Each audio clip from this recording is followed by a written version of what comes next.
మహోన్నతుల దైవపుత్రుని ప్రేమ సుప్రభ త్యాగాన్ని ధ్యానిస్తుండగా త్యాగంలో కోణం ధ్యానిస్తుండగా మాకు ప్రభు చూపించింది తండ్రి. మా హృదయాలు తెరవలేసే నామంలో తెరవలేసే నామంలో గట్టి హృదయం తీసి మెత్తని హృదయం దయచేయండి. మీరు మమ్మల్ని తాకండి నడిపింపు దయచేయమని త్యాగం చేసిన తప్పే మీరు బయలుపరిస్తే తప్ప నేను మీ త్యాగాన్ని వర్ణించలేను ప్రభు. చేసింది మీరు కాబట్టి మీరే నాకు బయలుపరచండి, నడిపించమని జరిగించమని అడ్డుపడుతున్నాం. దేవుడాలను చల్లని పాదాలతో భక్తులను అనగదొక్కమని నాయకత్వాన్ని బట్టి నాకు బహు నడిపింపు దయచం కన్నీరు దయచం వేసిన మనుషులు. ఈ లోకంలో తల్లిదండ్రులు ఒక్కడే కొడుకు, పేద కుటుంబం. కొడుకుని చదివించాలని ఆశ ఉంది కానీ డబ్బులు లేని పని. తండ్రి త్యాగపూరితమైన కార్యక్రమాలు చేసి చదివించారు. విన్న వాళ్ళకి ఎటకారంగా ఉండొచ్చు, కొంతమంది గొప్పగా ఉండొచ్చు. కానీ ఎవరికి గొప్పగా ఉంటుంది? అసలు ఎవరు, ఎంత పేదరికం, ఏంటి ఆశ, ఏం చేశారు, ఎందుకు చేశారు, ఆ పూర్తి వివరణ తెలిస్తే గొప్పగా అనిపిస్తుంది. మన దేవుని త్యాగం కూడా మనం దేవుని మీద ఆధారపడి ధ్యానిస్తే తప్ప అర్థం కాదు. ధ్యానించినప్పుడే మనకు ఆయన మీద ప్రేమ, గౌరవం, విలువ పెరుగుతూ ఉంటాయి. ఈరోజు త్యాగంలో కోణం, ఆయన మన కొరకు రక్త మాంసములలో పాలివారైతేనే మనకింత గొప్ప రక్షణ వచ్చింది. అసలు దేవుడు రక్త మాంసముల్లో ఎందుకు పాలివారవ్వాలి? దేవుడు ఆత్మ గనుక ఆయన ఆరాధించేవారు ఆత్మతోనూ సత్యముతోనూ ఆరాధించాలి. దేవుడు ఆత్మ. దేవునికి రక్త మాంసాలతో పని లేదు, అవసరం లేదు. మనిషికి కావాలి, దేవదూతలకు కూడా అక్కర్లేదు రక్త మాంసాలు. ఇప్పుడు దేవునికి రక్త మాంసాలు అవసరం లేదు, కానీ రక్త మాంసాలతో ఉన్న మనం పాపం చేశాం కాబట్టి, మనం నరకానికి వెళ్ళిపోతున్నాం కాబట్టి, మనల్ని రక్షించడానికి ఇంకా మన తండ్రి తప్పని పరిస్థితిలో మన కోసం ఆయన రక్త మాంసములలో పాలివారాయను. రక్త మాంసాల్లో పాలివారవటం వల్ల ఏం జరిగింది? మనకి మేలు జరిగింది, ఆయనకి నష్టం జరిగింది. మనకు లాభం జరిగింది, ఆయనకు నష్టం జరిగింది. ఎందుకని? రక్త మాంసాలతో ఉంటే దెబ్బలు తగులుతాయి, నొప్పి వస్తుంది, బాధ వస్తుంది. దేవుణ్ణి ఎవరు దగ్గరికి వెళ్ళలేరు, అసాధ్యం అది. కానీ రక్త మాంసాలతో ఉంటే వెళ్ళగలరు. కాబట్టి ఎక్కువ శ్రమలు ఆయన శరీరం మీద తగిలినట్టు కనబడతాయి. వీపు మీద, ముఖం మీద, చేతుల్లో, కాళ్ళల్లో. మన పాపానికి శిక్ష భరించడం కోసం ఆయన రక్త మాంసాల్లోకి రావాల్సి వచ్చింది. మనకి విమోచన ఇవ్వటం కోసం రక్త మాంసాల్లో ఒక మానవునిగా పుట్టి ఆ రక్తాన్ని మన పాపాల నిమిత్తం చిందించాల్సి వచ్చింది. చాలా డెప్త్ సబ్జెక్టు, అర్థం చేసుకుంటానికి ప్రయాసపడండి. త్యాగం కోణాలలో ఒక కోణం, ఇది స్పష్టంగా బైబిల్లో ఉంది. నేను చెప్పే ఏదైనా ఊహించుకుని చెప్పట్ల, అన్ని బైబిల్ రెఫరెన్స్లు ఉన్నాయి. ఆయన రక్త మాంసముల్లో పాలివారాయను స్పష్టంగా బైబిల్లో ఉంది. ఎన్ని కోణాల్లో త్యాగం చేశారు మన కోసం. ఆయన కోసం కాదే, ఆయనకేం అవసరం లేదే. త్యాగం అంతా మన కోసమే, మన రక్షణ కోసమే, మన విడుదల కోసమే, మన ఆనందం కోసమే, మన ఆశీర్వాదం కోసమే. కాబట్టి దేవుడు రక్త మాంసాలలో పాలివారైతేనే మనకి రక్షణ వచ్చింది, మనం పాతాళం నుంచి తప్పించబడ్డాం, కృప ద్వారా పరలోకం వెళ్ళబోతున్నాం. ఈరోజు కోణం అది. కళ్ళు మూసుకొని, ప్రభు నా కోసం అంత త్యాగం చేయటం అవసరమా ప్రభు? నేను అంత గొప్పవాడినా మీ దృష్టికి? చెడిపోయినోడిని కదా, మిమ్మల్ని కాదనుకున్నవాడిని, వద్దనుకున్నాను, మీరంటే నాకు నచ్చక వెళ్ళిపోయాను మిమ్మల్ని త్రోసివేసి. ఆయనకి ఏం అవసరం? రివర్స్ లాలెడ్జ్. దేవుడికి రక్త మాంసాల్లో ఎందుకు పాలు భాగిస్తావా? ఎందుకు పాలువారవ్వాలి? ఆయనకి ఏం అవసరం? నీ మీద ప్రేమ, నీ మీద ప్రేమ, అమితమైన ప్రేమ. చిన్నపిల్లాడు కర్ర తీసుకొని గేటును కొడుతున్నాడు, పేట్ పేట్ పేట్ మన కొడుతున్నాడు. నానొచ్చి అన్నాడు, కొట్టమాక నాన్న. ఎందుకు అలాగా సౌండ్ చేస్తున్నావు అంటే, నాన్న చేతి మీద కొట్టాడు. అలా అనగానే ఇదేదో బాగుందిగా, మళ్ళీ కొడుతున్నాడు. తగులుతుంది దెబ్బ తండ్రికి, మళ్ళీ కొడుతున్నాడు, మళ్ళీ తగులుతుంది దెబ్బ తండ్రికి. కానీ పిల్లోడు ఆనందం కోసం ఎన్ని దెబ్బలు తిన్నాడు తెలుసా ఆ రోజు, చాలా దెబ్బలు. పిల్లోడు సంతోషం కోసం నొప్పి తగులుతున్నా కూడా, దెబ్బ తగులుతున్నా, బాధ అనిపిస్తున్నా కూడా అలా 2 చేతుల మీద కర్రతో దెబ్బలు తింటూనే ఉన్నాడు. బిడ్డ మీద ఉన్న ప్రేమ అది. బిడ్డ సంతోషం కోసం చేసిన త్యాగం. నీ కోసం నీ తండ్రి రక్త మాంసాల్లో పాలువారు, నీ కోసమే, నీ రక్షణ కోసమే. ఆయనకి అవసరం లేదు, ఆయన దేవుడు, ఆత్మలో ఉంటారు. ఆయన ఆత్మ, దేవుడు ఆత్మ గనుక ఆయనకి రక్త మాంసాలు అవసరం లేదు. అసలు నిన్ను రక్షించాలంటే రక్త మాంసాల్లోకి రావాలి. ఆయన నిన్ను విడిపించాలంటే, నిన్ను కాపాడాలంటే ఆయన త్యాగం చెయ్యాలి. హృదయాన్ని తెరవండి ప్రభు, నడిపింపు దయచేయండి. బలి అయిన గొర్రెగా పాపములన్నిటి మోసి తీర్చితిరే, బలి అయిన గొర్రెగా పాపములన్నిటి మోసి తీర్చితిరే,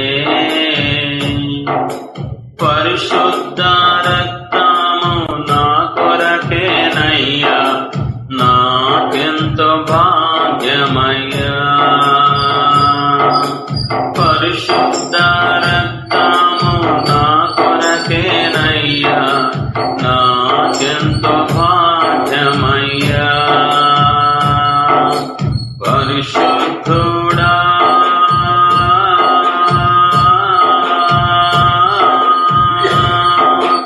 పరమాత్ముడా,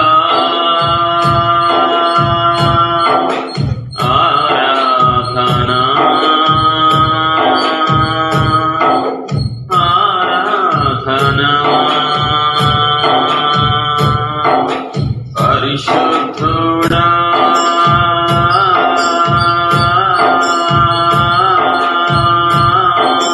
పరమాత్ముడా, ఆరాధనా ఆరాధనా. ప్రియుడా నీ ప్రేమ పాదములు చేరితి, నెమ్మది నెమ్మదియే. ప్రియుడా నీ ప్రేమ పాదములు చేరి, నెమ్మది నెమ్మదియే.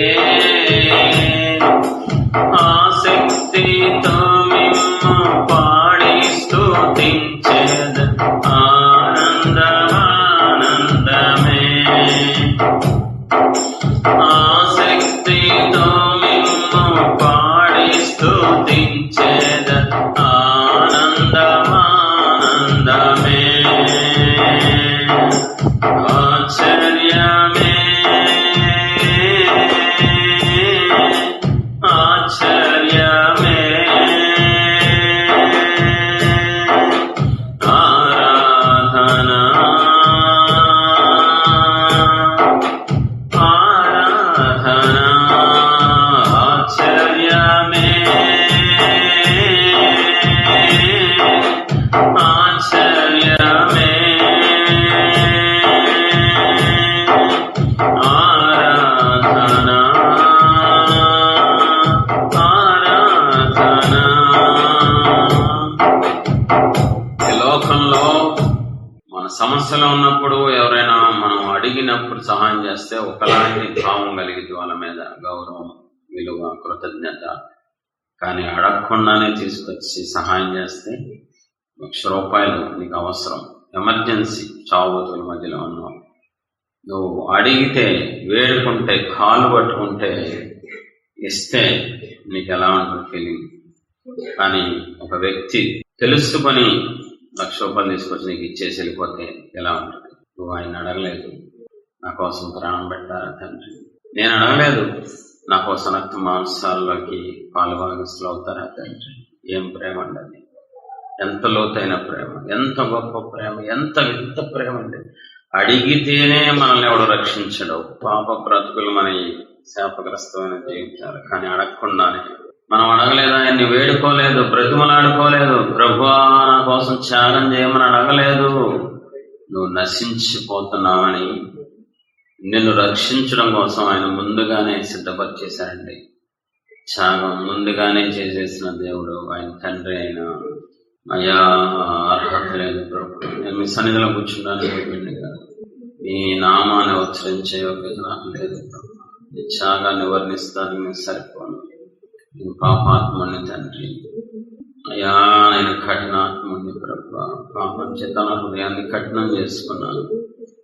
కఠినత్వం తీసేయండి. శ్రీనామంలో మందిరంలో ఉన్నాను, మీ సన్నిధిలో ఉన్నాను. మీరు నన్ను తాకి నా పాపాన్ని ఒప్పించింది అయ్యా. ప్రభు ఈ ప్రేమ ఇచ్చిపడుతుంది ప్రభు. ఏం అర్థం కావట్లేదు తండ్రి, ఊహకు అందట్లేదు ప్రభు. నేను అడగలేదు కదా ప్రభు త్యాగం చేయమని. నా కోసం ఎంత త్యాగం చేశారు, ఇన్ని కోణాల్లో త్యాగం చేశారంటే అయ్యా. Love you so much daddy, love you daddy, love you so much. అయ్యో ఇన్ని సంవత్సరాలు పాపం చేశాను, త్యాగాన్ని గుర్తించలేదు ప్రభు, త్యాగాన్ని ధ్యానించలేదు. సమాంసాల్లోకి రావటం ఏంటయ్యా, అసలు మీకేం అవసరం తండ్రి? ఎక్కడ ఉండాల్సిన మీరు ఎక్కడికి వచ్చేసారు తండ్రి. సహాయం చేయండి ప్రభు, తాకండి తండ్రి, దర్శించండి ప్రభు. అయ్యా రక్తాన్ని చెందించడం ఏంటి, అది నాకు అవడం ఏంటి ప్రభు? రక్తాన్ని బహుమానంగా ఎవరైనా ఇస్తారా తండ్రి? ఆ రక్తం ద్వారా ఈరోజు నాకు విమోచన, ఆ రక్తం ద్వారానే నాకు ఈరోజు అన్ని భాగ్యాలు వచ్చినాయి ప్రభు. తండ్రిగా ఎవరైనా బహుమానాలు ఇస్తారు, ఉద్యోగం ఇస్తారు, డబ్బు బంగారం ఆస్తి పాస్తులు ఇస్తారు తండ్రి. మీరేంటయ్యా పరలోకపు తండ్రిగా రక్తాన్ని ఇవ్వడం ఏంటి ప్రభు? అయ్యో ప్రభు, మీ కఠినాత్మలు మేము పాపాత్మలు ప్రభు, మేము కషాయంలో తండ్రి. మాకేమి రాదు ప్రభు, పాపం చేయడం తప్ప పరిశుద్ధ త్యాగాన్ని గుర్తించడం రాదు తండ్రి. సహాయం చేయండి ప్రభు. చెల్లుమని కొట్టింది ఒకరు,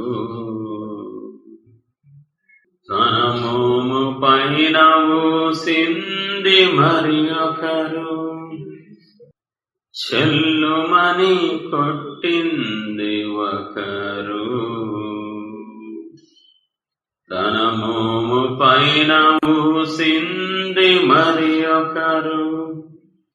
బంతులాడినారు, బాధలను పెట్టినారు, బంతులాడినారు, బాధలను పెట్టినారు. నోరు తెరువలేదాయే ప్రేమ, బదులు పలుకలేదాయే ప్రేమ. నోరు తెరువలేదాయే ప్రేమ, బదులు పలుకలేదాయే ప్రేమ. నాకు పడాలి ప్రభు, ఆ దెబ్బ పడాల్సింది నాకు, ఆ తన్ను తినాల్సింది నేను. నాకు ప్రభు శిక్ష రావాల్సింది నాకు కదా. మీరెందుకు అడ్డుపడ్డారు ప్రభు? మీరెందుకు ప్రభు మధ్యగా ఉండి అడ్డుపడ్డారు? నేను అడగలేదు కదా ప్రభు. చెల్లుమని కొట్టింది ఒకరు, తన మోము పైన ఊసింది మరి ఒకరు. చెల్లుమని కొట్టింది ఒకరు, తన మోము పైన ఊసింది మరి ఒకరు. బంతులాడినారు, బాధలను పెట్టినారు, బంతులాడినారు, బాధలను పెట్టినారు. నోరు తెరువలేదాయే ప్రేమ, బదులు పలుకలేదాయే ప్రేమ. నోరు తెరువలేదాయే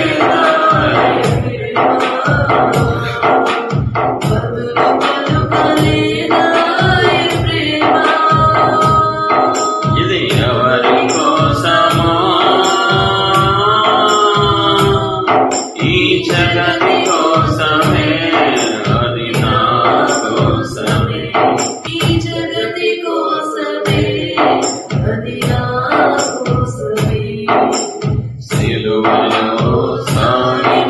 యాత్ర కరుణామయుని దయగల పాత్ర సిలువలో సాగింది యాత్ర కరుణామయుని దయగల పాత్ర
వెనుక నుండి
వెనుక నుండి తన్నింది ఒకరు,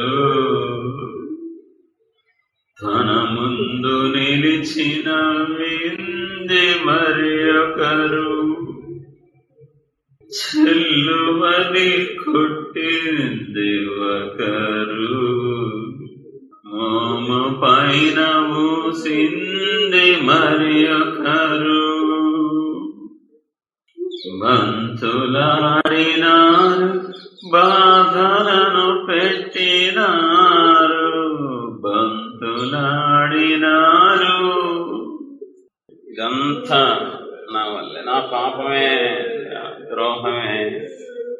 పాపం చేసింది నేను, ద్రోహం చేసింది నేను, బరితెగించింది నేను. ఏనాడు మీకు థ్యాంక్స్ చెప్పలేదయ్యా, ఏనాడు కన్నీళ్లతో కృతజ్ఞత చెప్పలేదు తండ్రి. కఠినాత్ముడిని, కసనయుడిని,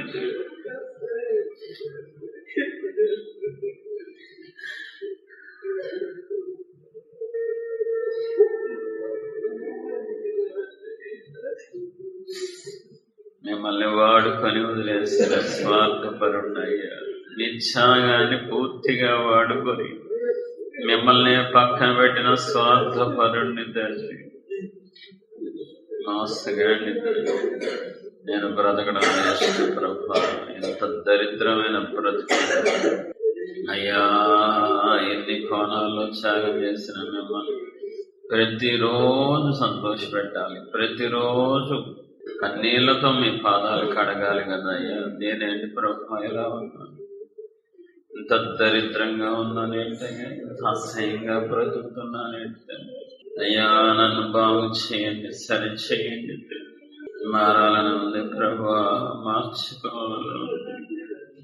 ఎంత ఘోరమయ్యా మీ సిలువ త్యాగము, ఎంత భారమయ్యా నా పాపదోషము, ఎంత ఘోరమయ్యా మీ సిలువ త్యాగము, ఎంత భారమయ్యా నా పాపదోషము. అనువనమున రక్త సిద్ధమై మాంసపు ముద్దగా మారితిరా, అనువనున రక్త సిద్ధమై మాంసపు ముద్దగా మారితిరా. శ్రమల సిలువను మోసితిరా, శ్రమల సిలువను. పరమ తండ్రి చిత్తము నెరవేర్చుట కొరకు పరము వీడి భూమిపై అరుదించినారయ్యా. దేవుని వై ఉండి మనుషుల చేత చిత్రహింస పడినారయ్యా.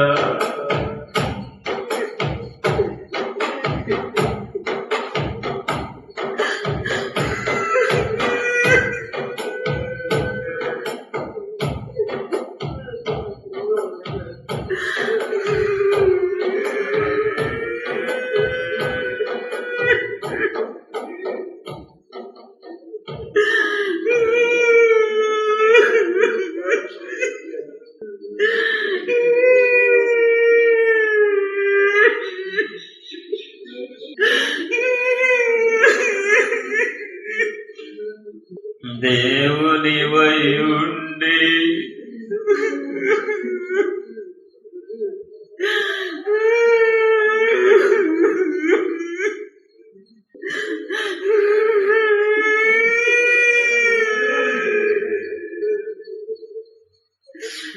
దేవుని వై ఉండి మనుషుల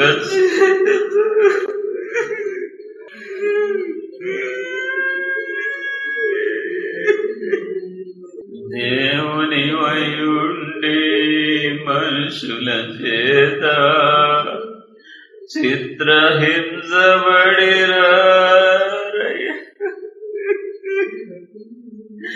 మనిషి చేతిలో మనిషి చిత్రహింసపడడం తెలుసు కానీ దేవుడు మనిషి చేతిలో చిత్రహింసపడ్డు.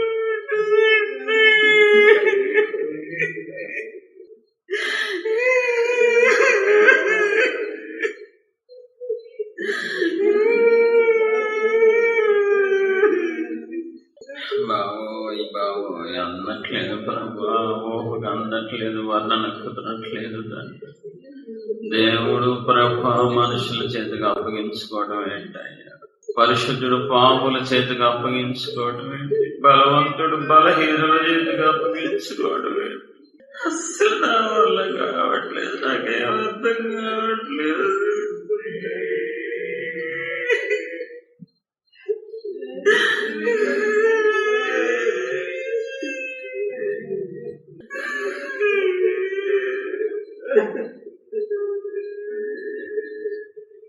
ఎంతగా ప్రేమించే తండ్రి నా బాధ, ఎంత త్యాగం చేసిన నాన్న నా రోడ్డు మీదకి లాగి, ఇంత కష్టపడిన దేవుడు నా దక్కు పెట్టేసాడు.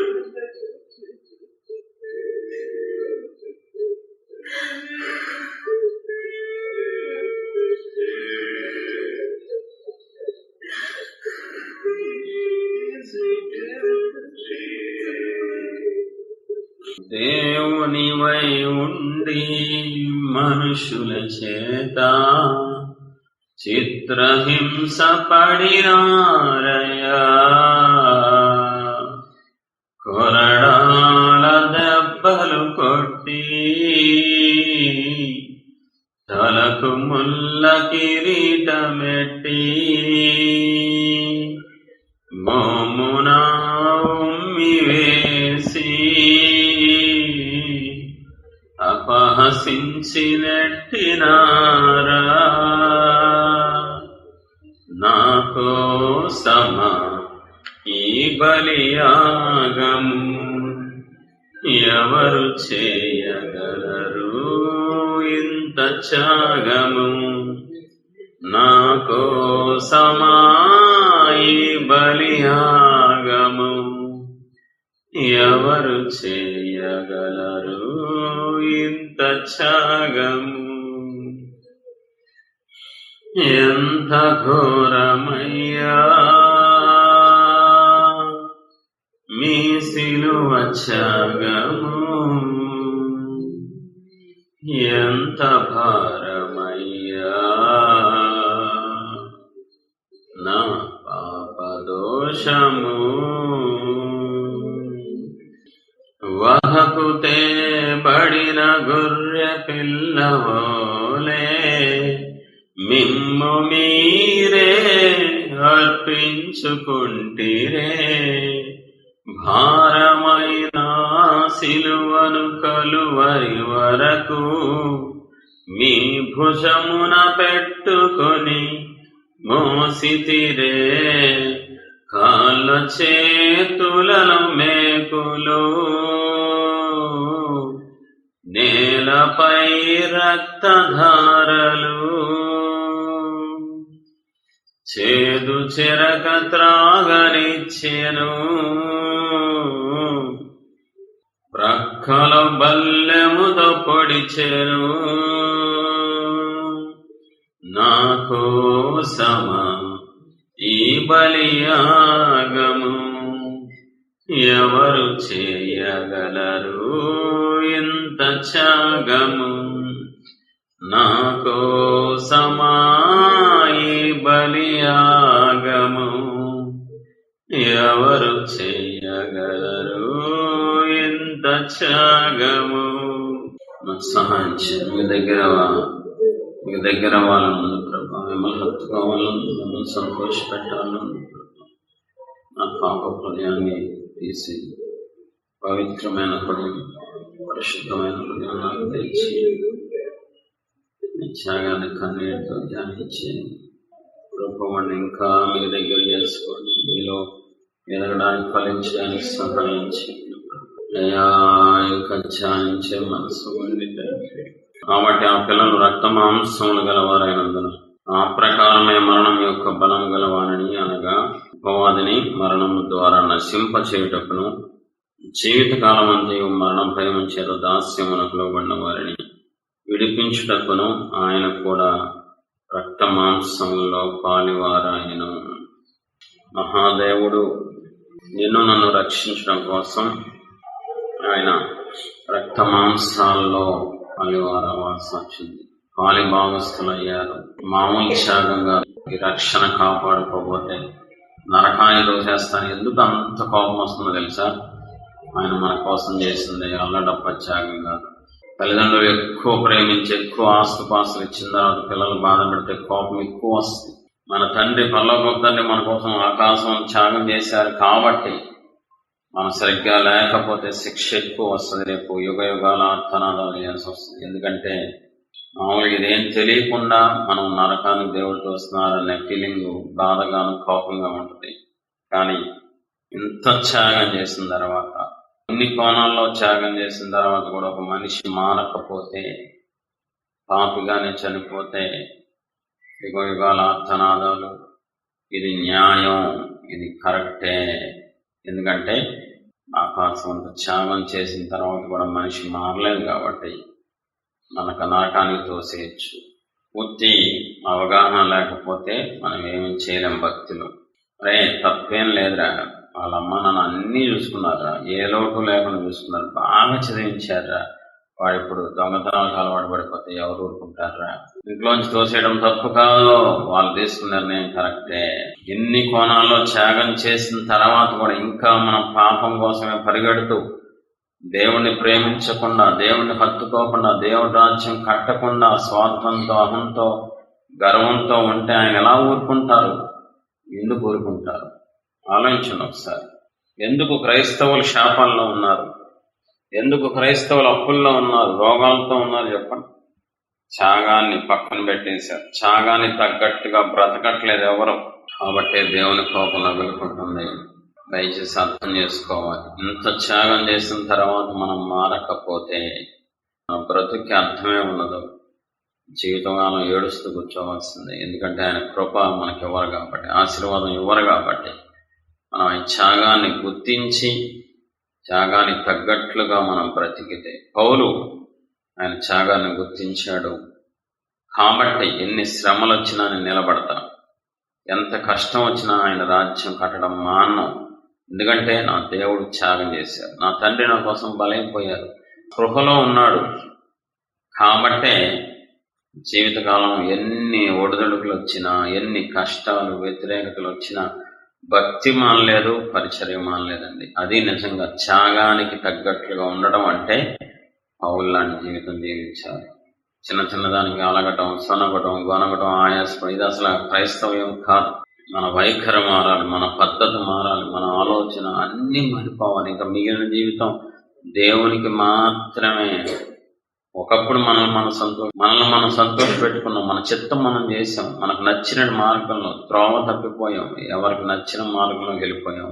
ఇప్పుడు అలా చేయకూడదు. ఆయన రక్తం ద్వారా మనకి విమోచన వచ్చింది, ఆయన రక్తం ద్వారా మనకి రక్షణ వచ్చింది, పాప క్షమాపణ కలిగింది. కాబట్టి మిగిలిన జీవితం అంతా ప్రభా ఇది మీకు ఇష్టమేనా, ఇది మీరు సంతోషపడుతున్నారా, ఇలా ఉంటే మీకు ఇష్టమా ప్రభా అని అన్ని అడిగి ఆయన్ని మనం సంతోషపెట్టగలిగితే భూమి మీద ధన్యులం, పరలోకంలో ధన్యులం. ఒకవేళ ఇంకా నేనే గెలవాలి, నా మాట నగ్గాలి, నేనే అనుకున్నది సాధిస్తాను, దేవుడిని పక్కన పెడతాను అని నువ్వు అంటే గనక జీవంగా దేవుని చేతిలో పడుట మహాభయంకరం.